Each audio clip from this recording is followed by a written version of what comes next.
My marriage, it seemed, had transmuted into a perilous game, and as I observed Mia across the polished expanse of the dinner table, her wine swirling with an unnerving grace, a chilling certainty settled within me. Her eyes, those pools of emerald, flickered with an unreadable calculus, a calculated gleam I'd never witnessed. "Jake," she began, setting her glass down with a deliberate, almost resonant clink, "I've been thinking." A familiar dread coiled in my gut. Those words were never harbingers of ease. "By the way, please like and subscribe if you enjoy stories like this." "Yeah?" I managed, my voice a carefully constructed monolith of composure. She drew a deep breath as if bracing herself to deliver a verdict she knew I'd instinctively reject. "We've shared a decade, and I love you, truly. But don't you feel a certain stagnation, like we've gone a little stale?" I blinked. "Stale? Not in a bad way," she quickly interjected, her hand reaching across the table to mine. Her touch was soft, familiar, yet beneath it I sensed a tremor of something new. Was it guilt? Excitement? "I simply mean we've fallen into a rhythm. Work, dinner, sleep. We barely even touch anymore, Jake, and when we do, it's a predictable script." I opened my mouth to protest, but the words withered. She wasn't wrong. Our life had become an exercise in comforting predictability, but since when did comfort become a failing? My gaze narrowed.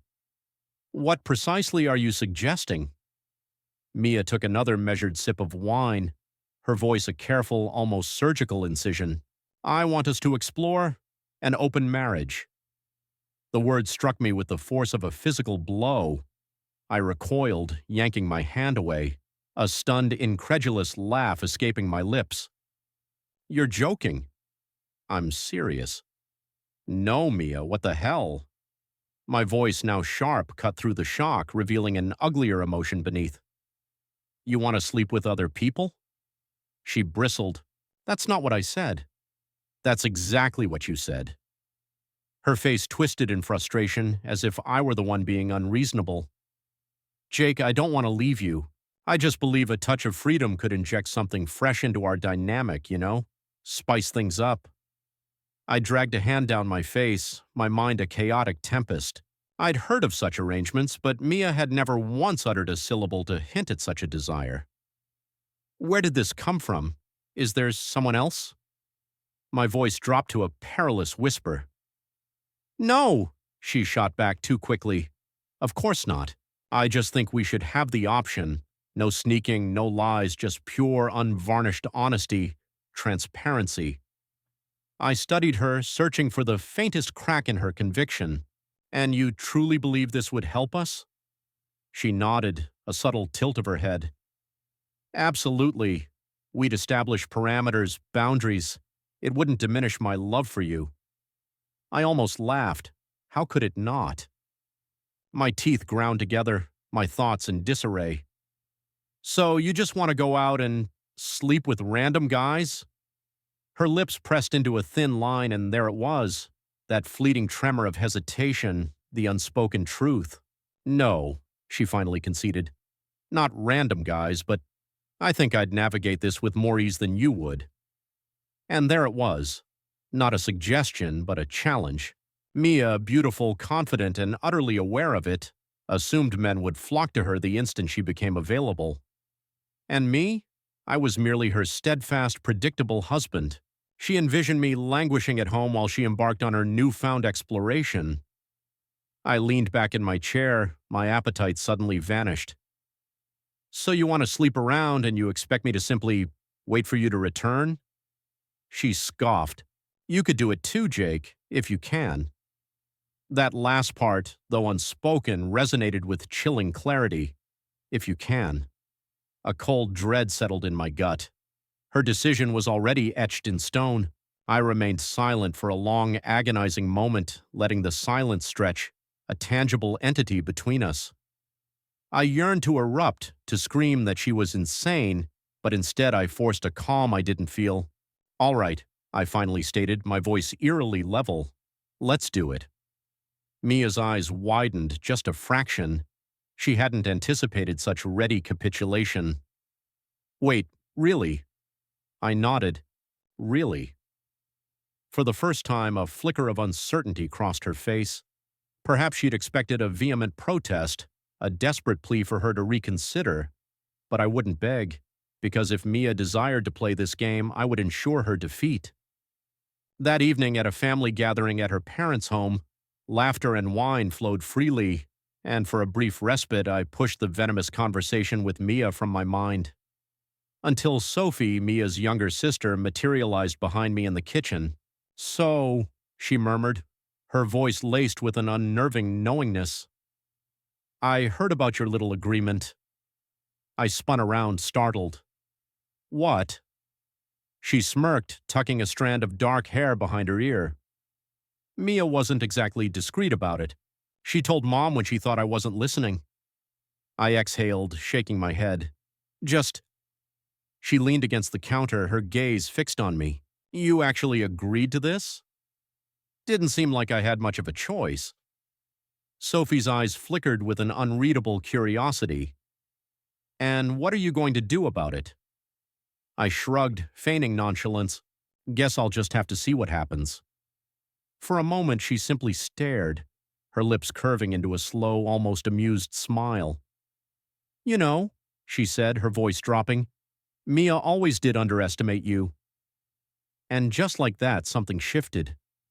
Perhaps this game wouldn't unfold as Mia envisioned after all. Mia wasted no time. The following morning, she was up before the sun, clad in tight black leggings and a fitted workout top that subtly hinted at cleavage.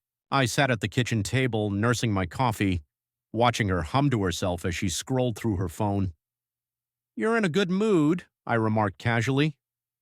She looked up, a smile gracing her lips, but it was a smile imbued with a certain smugness. "Yeah, I have a lot to accomplish today." "Like what?" She hesitated for a fraction of a second, then shrugged. "Just errands." I didn't press. I knew exactly what she was doing. She was already immersed in this little experiment, likely reinstalling dating apps, seeking validation, arranging a rendezvous. She wanted this to be effortless, and a part of me yearned for her to fail. I had no immediate intention of pursuing another woman, not yet, but I certainly wasn't about to passively accept her assumption that I would be the casualty in this perverse game. My pride wouldn't allow it. As she grabbed her keys, I reached for my phone on the counter. At the door, she paused, her expression meticulously neutral. "What are you doing today?" I smiled. "I think I'll just see what happens." The words were deliberate, designed to ignite doubt, to provoke questions, to plant a tiny seed of unease. Her lips pressed together, but she merely nodded. "Okay, well, have fun." And with that, she was gone. I leaned back in my chair, taking another sip of coffee, a sensation I hadn't felt in a long time blossoming within me: control. For the initial days, Mia was inextricably bound to her phone. More than once, I caught her smiling at the screen, biting her lip like a teenager caught in the throes of a first crush. She was careful, though. No blatant names, no overtly suspicious behavior. Yet I could discern it. The nascent excitement, the thrill of the hunt. She was convinced she held the upper hand. And then there was Sophie. It began subtly, a few extra texts here and there. "Hey Jake, can you help me move some furniture this weekend?" Or "Just saw this new whiskey, you'd love it." And then, late one night, "Mia is crazy, huh?" At first, I rationalized it as simple kindness. Sophie had always been more approachable than Mia's other family members. But this felt different, a slow, calculated drip of attention. And I couldn't deny it. I savored it. Sophie, 5 years Mia's junior, possessed an effortless coolness where Mia was polished and high maintenance. Her long, dark hair, seemingly uncared for, always managed to fall perfectly, and she had a way of making you feel like the singular person in the room when her gaze met yours. So, when that last text arrived, "Mia is crazy, huh?" I hesitated before finally responding, "You have no idea." The ellipses appeared instantly. "Oh, I think I do." I stared at my phone, something twisting in my chest. This was perilous. But wasn't that the whole point? Meanwhile, Mia was struggling. She'd envisioned dating as a simple swipe, a selection from a sea of eager admirers, but reality proved less accommodating.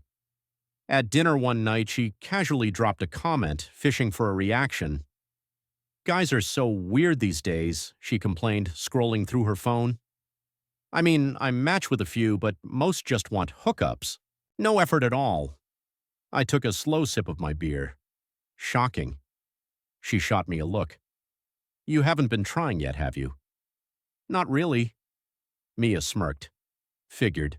You're not exactly the type to just jump into something like this. There it was again. That ingrained assumption that I'd passively await her return while she indulged in all the excitement. I leaned forward, resting my elbows on the table. I don't know, Mia, I might surprise you. Her smirk faltered, just a fraction. A few nights later, Sophie texted again. What are you doing? I was on the couch, beer in hand, flipping through Netflix. Mia had departed hours ago for what she claimed were drinks with a friend. Nothing much, I replied. Want to grab a drink? My stomach tightened. This was a terrible idea. I should have declined. Instead, I typed, where? 10 minutes later, I was driving toward a small, discreet bar just outside of town. Sophie was already there, nestled in a corner booth, her hair in a loose ponytail, a half-empty cocktail glass before her. When she saw me, she smiled, but it was a playful, teasing smile. I slid into the seat opposite her. So, what's this all about? She shrugged, a subtle movement of her shoulders. Can't I just want to hang out with my favorite brother-in-law? I chuckled. I'm your only brother-in-law. Exactly. She sipped her drink, her gaze meeting mine over the rim of the glass. So, how's it going? I knew what she meant. I exhaled, running a hand through my hair. Mia's enjoying herself, yeah. Sophie tilted her head. And you? I hesitated, then uttered the single sentence I knew would irrevocably alter the energy between us. I think I like having options. Sophie's lips parted slightly and something flickered in her eyes. For a fleeting moment, she wasn't Mia's younger sister. She was simply a woman. Good, she murmured. Silence stretched between us, thick with the unspoken. This was dangerous, and I no longer cared. Meanwhile, Mia had endured her first official date. She returned home late, attempting a subtle entry, but I was awake, perched on the couch when she walked in. She paused upon seeing me, her expression unreadable. You waited up? I shrugged. Couldn't sleep. She hesitated, then kicked off her heels. It was fine. That was all the information I needed. Yeah? I said, my voice carefully casual. Mia sighed, rolling her shoulders as if burdened by an invisible weight. I don't know. He was good-looking, but just arrogant. Like he clearly thought I should be grateful he even agreed to the date. I nodded slowly. She watched me, anticipating reassurance, comfort. I offered none. Instead, I stood, stretched, and walked past her toward the bedroom. Good luck with the next one, I tossed over my shoulder. She didn't respond, but as I closed the door, one thing was certain. She had expected this to be effortless, a guaranteed victory. She had no inkling that I was no longer merely playing defense. I was in the game now, and I had my own moves to make. A week had passed since Mia's inaugural date, and she was struggling to conceal her mounting frustration. She still ventured out a few nights a week, claiming to be meeting people, but she no longer returned with the smug confidence that had marked the inception of the open marriage. I saw it in her evasion when asked about her evenings, in the way she lingered around me, as if attempting to gauge whether I was struggling as much as she was. I wasn't. Because unlike her, I wasn't chasing strangers. I had Sophie. It started with simple texts. What are you up to? Or did Mia tell you about her latest date yet? She's always been a little full of herself. Then one night, Sophie escalated the game. Hey, can we grab dinner?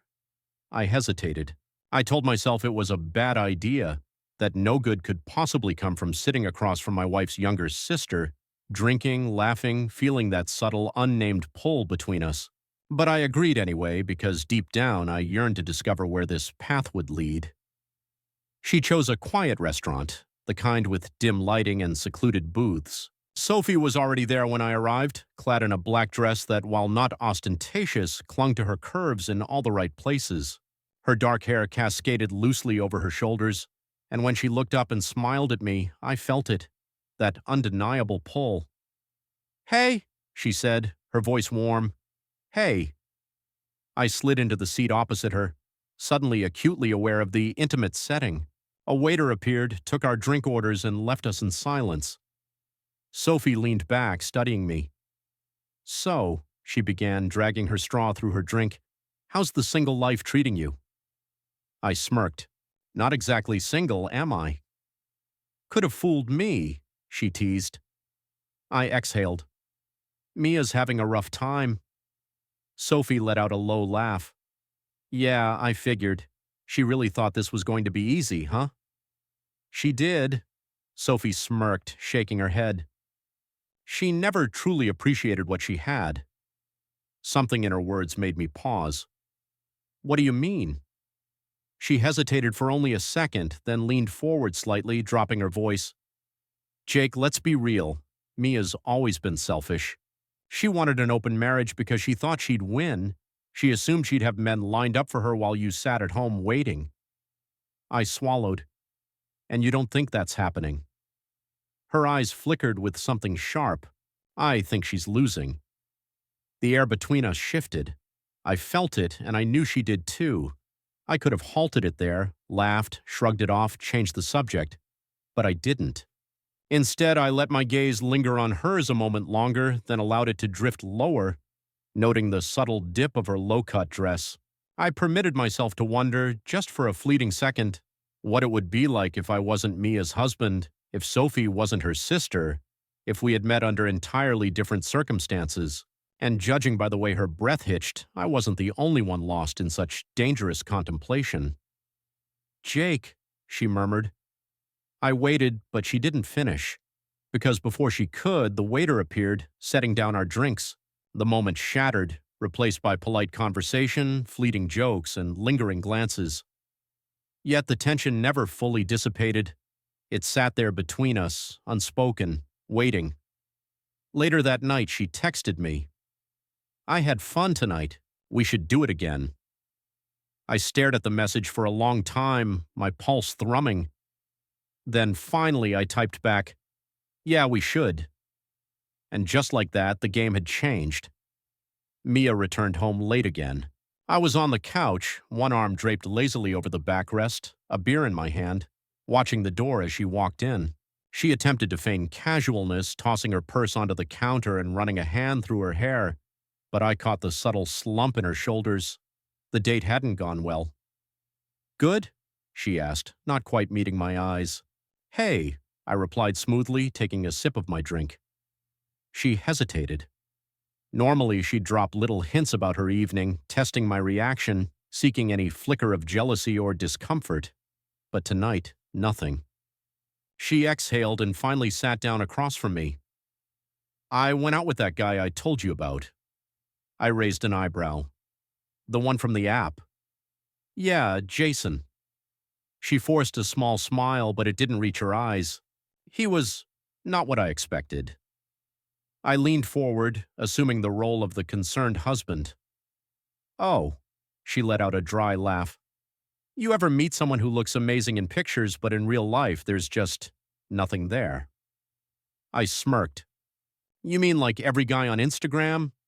That elicited a genuine, albeit short-lived laugh from her. She sighed, rubbing her temples. "I don't know. I thought he'd be charming. He was hot, I'll give him that, but the second we sat down, he just talked about himself the entire time." I shrugged. "Sounds about right." She shot me a look. "I thought dating would be different." "You thought it would be easy," I corrected, my voice even. Her lips pressed together. I could see the cracks forming, the stark realization setting in. She had assumed she'd be effortlessly juggling men by now, basking in attention, provoking my jealousy. Instead, she was grappling with ghosting, arrogance, and men far less interested in her than she'd anticipated. And the best part? She had no idea that while she was out there failing, her little sister was texting me late at night. Sophie didn't wait long to reach out again. That night, after Mia had gone to bed, my phone buzzed. Mia strike out again. I chuckled to myself before responding. She's not loving the single life as much as she thought. The ellipses appeared immediately. Shocker. I could almost hear the amusement in her voice. Then, after a long pause, another message. You free tomorrow night? Need some advice on something. Advice, right? I stared at the screen, my fingers hovering over the keyboard. I knew what this was, what it could become, and I knew I should say no. Instead, I typed, yeah, where? Her response was instantaneous. Meet me at Al's, 8 to 8 p.m. I exhaled slowly, running a hand through my hair. This was a bad idea, a terrible, dangerous, intoxicating idea, and I was walking directly into it. Meanwhile, Mia was desperate for a victory. The next day, I overheard her on the phone, pacing the kitchen, frustration dripping from her voice. No, I get it, you're busy? She forced a laugh. Maybe another time. A pause. Her smile faded. Yeah, sure. Good one. She hung up, letting out a frustrated sigh, slamming her phone onto the counter. I leaned against the doorway, watching. Rough morning? She spun around, startled. Jesus, Jake, don't sneak up on me. Didn't mean to, I said, not bothering to hide my smirk. Another dud? Her jaw tightened. He canceled, said something came up at work. That's too bad. I took a sip of my coffee, savoring this more than I should. Guess you'll just have to keep trying. Mia shot me a glare, but she didn't respond. Instead, she snatched her phone and stormed out of the kitchen, likely off to find another match. She was struggling. She was frustrated. She had believed she could have everything, me at home, waiting while she explored her options. But the game wasn't unfolding as she expected, and she didn't realize that I was playing an entirely different one.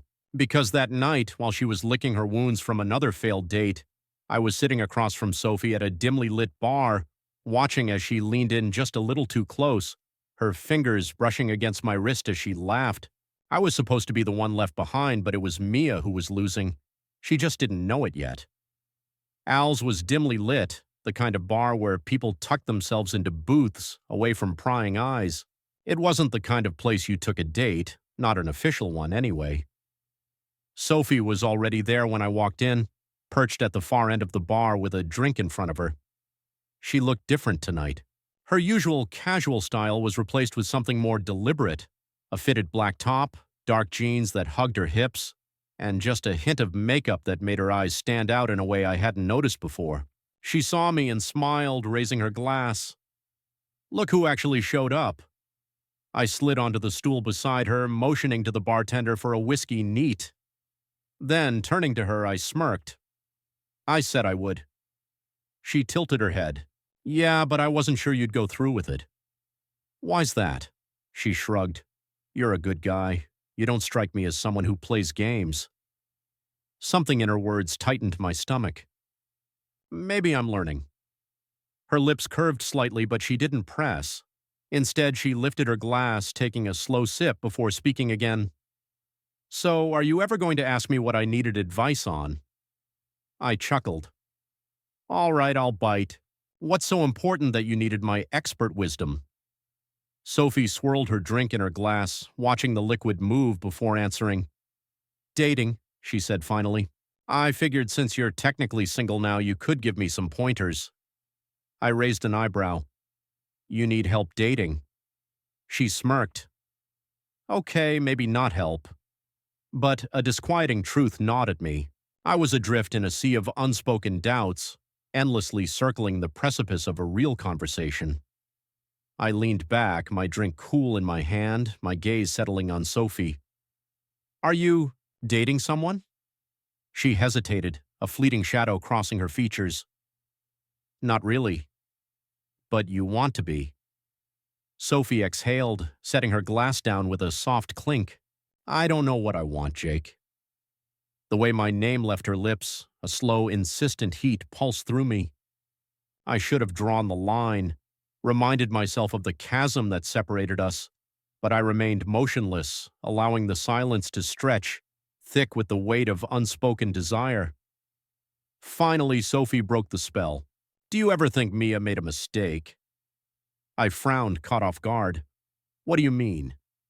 She turned to face me fully, her dark eyes piercing mine. Do you think she truly understood the magnitude of her decision when she initiated this? I scoffed, a dry, bitter sound. No, she envisioned a world laid out at her feet, a parade of adoring admirers. Sophie smirked, a flicker of recognition in her gaze. Yes, that sounds exactly like Mia. She was closer now, not overtly, but enough for the subtle, sweet scent of her perfume to reach me, a stark contrast to Mia's usual opulent, cloying fragrance. She bit her lip, a flicker of trepidation in her eyes, then whispered, "What if she loses you?" Something inside me snapped.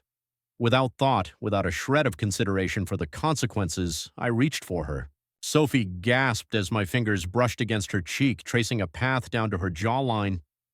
She didn't recoil. Instead, she leaned into my touch, and then I kissed her. It was a chaotic surge, unplanned, reckless, a desperate collision of emotions I hadn't even begun to untangle. Her lips parted beneath mine, soft and yielding, and for one fleeting instant the world dissolved. No Mia, no open marriage, no treacherous boundaries, only Sophie. Then she pulled back, her breath ragged, her fingers pressed against her lips as if to confirm the impossible. "Jake," she whispered, and reality crashed down around us. I clenched my jaw, dragging a hand through my damp hair, a sharp exhale escaping my lips. Sophie swallowed hard, her face unreadable. "We shouldn't have done that," she murmured, yet her voice lacked conviction. I nodded, every fiber of my being still screaming for more. "I know." She hesitated, a long, agonizing moment, then snatched her bag. "I should go." I watched her vanish from the bar, my pulse still hammering in my chest. I knew I should be consumed by regret, but the unsettling truth was, I wasn't. And that, I realized, was the true dilemma. I told myself the kiss with Sophie was a lapse, a moment of weakness that would not be repeated. But lies, like whispers in the dark, have a way of unraveling when confronted by an irresistible truth. 3 days bled into 3 nights. A chasm of silence stretched between Sophie and me. No texts, no calls, just a suffocating absence that weighed heavily on my chest. Mia, meanwhile, remained blissfully unaware, consumed by her futile attempts to salvage a disastrous experiment. Each night she would depart, a hunt for validation and excitement etched on her face, only to return more defeated than the last. She never once suspected that while she chased phantoms, I was here, seen, desired by someone else entirely. On the 4th day, Sophie broke the silence. A single text. I can't stop thinking about it. Neither could I, but I didn't reply immediately. I let the words linger, my heart thudding against my ribs. This was the precipice, the last chance to retreat before the fall. But I didn't. Instead, I typed, "Me either." The dots appeared instantly. "Can we talk?" Talk. I knew with a certainty that chilled me to the bone that talk was the last thing either of us truly craved. We met at her apartment. Mia believed I was with friends, and Sophie's roommate was conveniently absent. The moment I stepped through the door, I knew we had crossed the point of no return. Sophie stood in the living room, biting her lip, her arms crossed as if to physically restrain herself. But her eyes, luminous and pleading, betrayed everything. She wanted this as desperately as I did. I closed the door, the air between us crackling with an almost unbearable tension. "This is wrong," Sophie whispered, her voice barely a breath. I nodded, my throat tight. "I know." She took a slow, deliberate step forward, her breath shallow. "Then why are you here?" I had no easy answer, or perhaps too many. I was there because she saw me, truly saw me, a truth Mia had long overlooked. I was there because she ignited a spark Mia had extinguished years ago. I was there because when her gaze met mine, when she made me feel like the only man in the world, the consequences simply ceased to matter. Sophie swallowed hard, her fingers trembling as she reached for me. I met her halfway. The instant our lips met, all hesitation, all guilt, vanished. This was not careful, not calculated. It was raw, desperate. Years of neglect crashing down in a single reckless surge of need.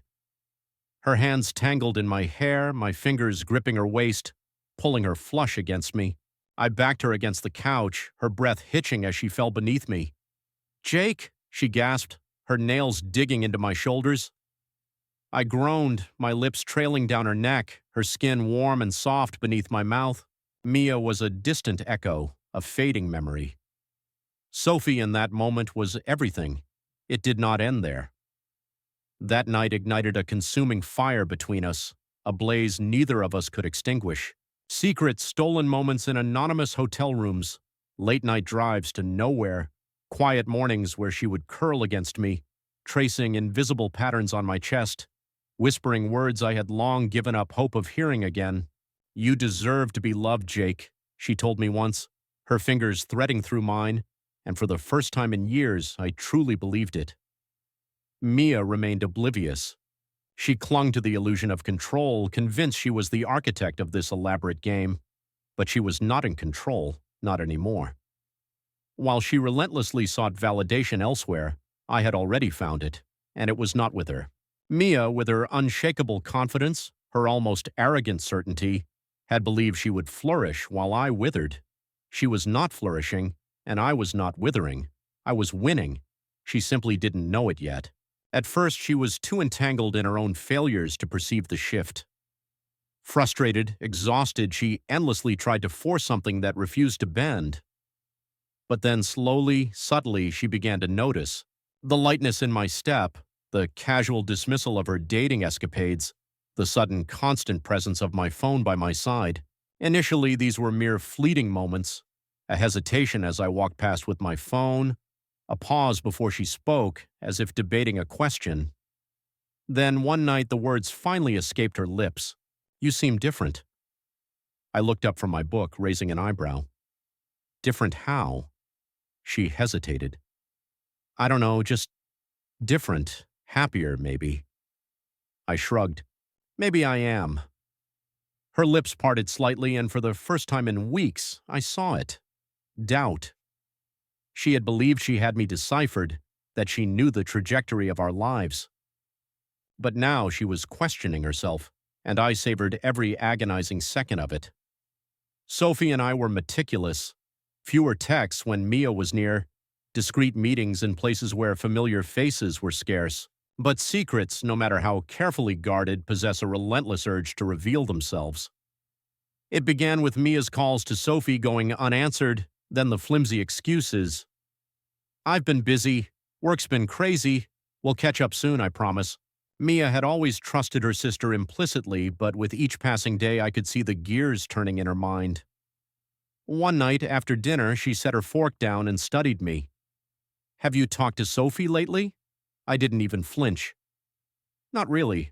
Why?" "She's been weird." Mia frowned. "Dodging my calls, canceling plans. I don't know, it's not like her." I shrugged, taking a sip of my beer. "Maybe she's got something going on." "Maybe." But her expression betrayed her skepticism. I fought the urge to smirk. Later that night, after Mia had finally retired, Sophie's text appeared. "She's suspicious." I stared at the screen, my heart pounding. Then a second message. "We need to be more careful." I exhaled slowly, gripping my phone. She was right. Mia was watching now. The only question was, when would she finally see the truth? Mia wasn't foolish. For weeks, she had wrestled with a persistent, gnawing feeling that something was amiss. She desperately wanted to believe she was still in command, that I remained a passive fixture, awaiting her return from a newly fashioned life. But she was no longer in command, and she was about to discover the full extent of her defeat. It happened on a Tuesday night. I was in the shower when I heard it, the unmistakable vibration of my phone on the bathroom counter. I ignored it, letting the steam envelop me. Then Mia's voice, sharp with an edge of disbelief. "Who's Sophie?" The world screeched to a halt. I cut the water, my pulse hammering. My phone, I had left it unlocked. I snatched a towel and stepped out, finding Mia standing there, my phone clutched in both hands. Her face was ashen, her lips pressed into a thin, bloodless line. But it was her eyes that truly struck me. She had finally seen. I swallowed, keeping my voice as steady as possible. "Mia." She held up the phone, her hand trembling. "You've been texting my sister." I exhaled, running a hand through my wet hair. "Mia, I can explain." "Explain what?" Her voice was eerily calm, yet I could discern the brewing storm beneath the surface. "That you've been sneaking around with my sister behind my back?" She flung the phone onto the counter with a sharp clatter, crossing her arms. "Tell me the truth, Jake. How long has this been going on?" Lying was pointless now. I met her gaze, my voice low. "A while." She let out a bitter laugh, shaking her head. You really did it." I said nothing. She turned away, gripping the edge of the sink as if seeking an anchor. I knew something was off. I knew she was acting weird, but I never thought. Her shoulders rose and fell with heavy breaths. Then, slowly, she turned back to face me, and when she spoke again, her voice was a quiet tremor.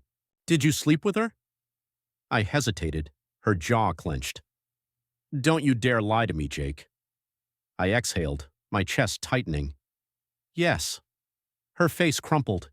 For a long moment, she said nothing, merely stared at me as if trying to process the wreckage of everything she had built. Then a sharp, broken laugh escaped her. "I thought I was the one who was supposed to be winning this," she whispered. I swallowed the lump in my throat. "Mia, you pushed me away. You wanted this." "I wanted freedom, Jake," she snapped, her eyes blazing. "I didn't want this." I didn't respond, for deep down we both knew the truth. She had presumed victory, assumed I would be the one left adrift. She had never once considered the possibility that I might find someone else, let alone her own sister. Mia's hands trembled as she braced herself against the counter, looking as if she might be ill. Then, in a whisper, she asked the question I knew was inevitable. "Do you love her?" Silence. The longest, heaviest silence of my life. I could have lied, could have spared her the final devastating blow, but instead I looked her in the eye and uttered the only truth I possessed. "I don't know." Mia inhaled sharply as if I had physically struck her. She nodded slowly, stepping back, putting space between us. "Wow." I ran a hand down my face, exhaustion pressing against my bones. "Mia, don't." She held up a hand. "Just don't." Her eyes were red now, glossy with unshed tears, but she refused to let them fall. She lifted her chin, forcing herself to maintain composure. Then, with a cold, hollow laugh, she spoke the words that irrevocably altered everything. "You know what, Jake? You're right." I frowned. "What?" "You're right," she repeated, her voice steadier now. "I did push you away and I made a mistake, but you—" She let out a sharp breath, shaking her head. "You? My sister." I remained silent. There was nothing left to say. She wiped at her face, her lips curving into something that was not quite a smile. I hope she was worth it. And with that, she turned on her heel and walked out. I stood there for a long time, staring at my reflection in the mirror. Mia had lost, yet somehow it didn't feel like I had won. Mia didn't come home that night. I didn't know where she went, and honestly, I didn't ask. A part of me expected her to burst back through the door, screaming, throwing things, demanding answers, demanding me. But she didn't. Instead, she vanished, and for the first time since this whole ordeal began, the house felt too quiet. Not peaceful, not freeing, just empty. I barely slept, my mind replaying her face. The sharp intake of breath when I admitted to sleeping with Sophie, the trembling hands as she asked if I loved her, and my damning answer, "I don't know." Because I didn't know, but I knew I needed to see Sophie, not just because of Mia, not just because of the fallout. I needed to know if we were real. The next day I called Sophie. She answered on the first ring. Jake? Her voice was soft, uncertain, as if she already knew. She found out, I said. Sophie let out a slow breath. I figured she saw the messages. A pause. Did you tell her everything? Yeah. Silence. Then, after a moment, she whispered, Are you okay? That question caught me off guard. Was I okay? I wasn't sure. I wasn't heartbroken, I wasn't drowning in guilt, but I was something else entirely, something heavy, something restless. I don't know, I admitted. Sophie hesitated, then finally, Come over. And I did. When I arrived at Sophie's apartment, she was already waiting at the door, barefoot, clad in an oversized sweater that hung just low enough to hint at the curve of her thigh, her hair loose, a little messy, as if she had been running her hands through it all morning. She looked nervous. She stepped aside to let me in, then closed the door behind me. For a moment, neither of us spoke. Then she sighed. Jake, what happens now? I ran a hand down my face, exhaling slowly. I don't know. Did she say anything else? I shook my head. She just left. Sophie bit her lip, nodding. She walked to the couch, sitting down with her knees pulled up, her arms wrapped around them. I sat beside her, close enough to feel her warmth, but not touching. We sat in silence for a long time. Finally, Sophie spoke. You know she's never going to forgive either of us, right? I let out a humorless laugh. Yeah, I figured. Sophie turned to face me fully, her dark eyes searching mine. Then she spoke the words that struck me harder than anything Mia had uttered. I don't regret it, Jake. I inhaled sharply. Sophie's fingers curled around the edge of her sweater, her knuckles white. I know I should. I know this is insane, but I don't regret it.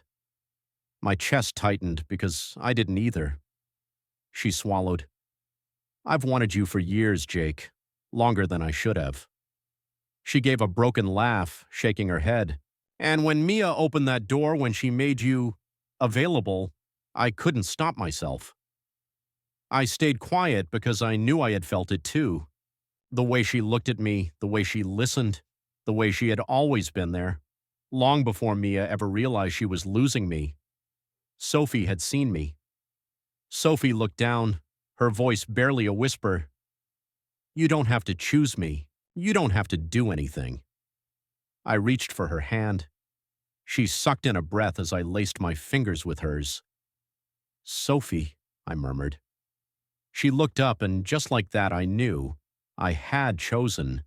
And it wasn't Mia. It had never been Mia. Mia didn't come home.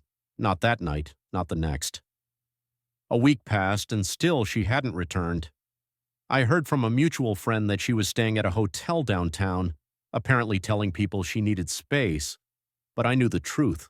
She wasn't coming back. Not to me, not to us. And honestly, I didn't want her to, because while Mia was licking her wounds, I was with Sophie. We stopped hiding. We didn't announce it to the world, but we stopped pretending.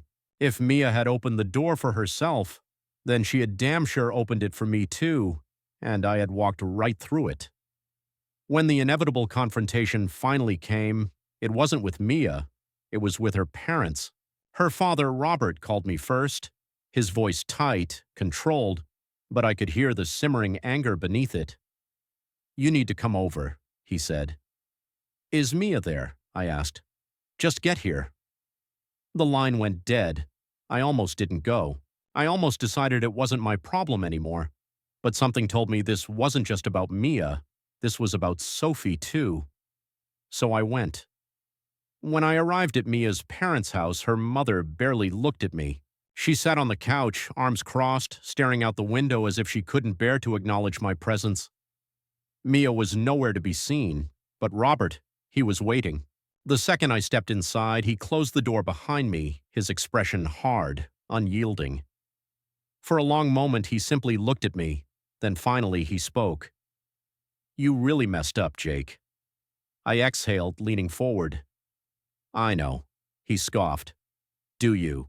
Because I don't think you do. I stayed silent. He ran a hand down his face, shaking his head. Look, I won't pretend that Mia was perfect. She could be selfish. She's always had a certain way of thinking about the world. I almost laughed at the understatement. But you married her, Jake, he continued. You made a commitment to her. I clenched my jaw. She's the one who wanted an open marriage. And you're the one who slept with her sister, he snapped. Silence. A long, heavy silence. Then Robert exhaled, sitting back. Do you love her? It wasn't the first time someone had asked me that, but this time I had an answer. Yeah, I said quietly. Robert's jaw tightened. Then, to my surprise, he nodded. Then you better not mess this up too. I blinked. What? Robert sighed, rubbing his temples. Mia is done with you. That much is obvious. But Sophie, she isn't like her sister. She actually feels things. She's not just looking for the next best thing. If you're going to be with her, then you'd better be damn sure about it. I swallowed, my chest tightening because I was sure. I had never been more sure of anything. I stood, meeting his gaze. I am. Robert stared at me for a long moment. Then finally he nodded. Then go. The fallout was brutal. Mia refused to speak to Sophie. Their parents tried to mend things, but it was useless. The damage was done. Some people shunned me, others simply accepted that this was our choice now. Either way, I didn't care, because Sophie was mine, and I wasn't going to let her go. Months later, as I lay in bed with Sophie curled up beside me, her breath warm against my skin, I thought about everything that had led me here. The open marriage, the betrayal, the reckless choices. And I realized something profound. Mia had believed she was setting herself free, but in the end, I was the one who had been liberated, and I had never felt more alive. Ladies and gentlemen, since you've listened to the end of this story, please subscribe to the channel and write in the comments which state you're watching from. Let's see what percentage of elite viewers make it to the end. And please kindly turn your attention to the screen after this message. There you'll find a full playlist of thrilling stories, a subscribe button for the channel, and our most captivating story. Click, enjoy, and thank you.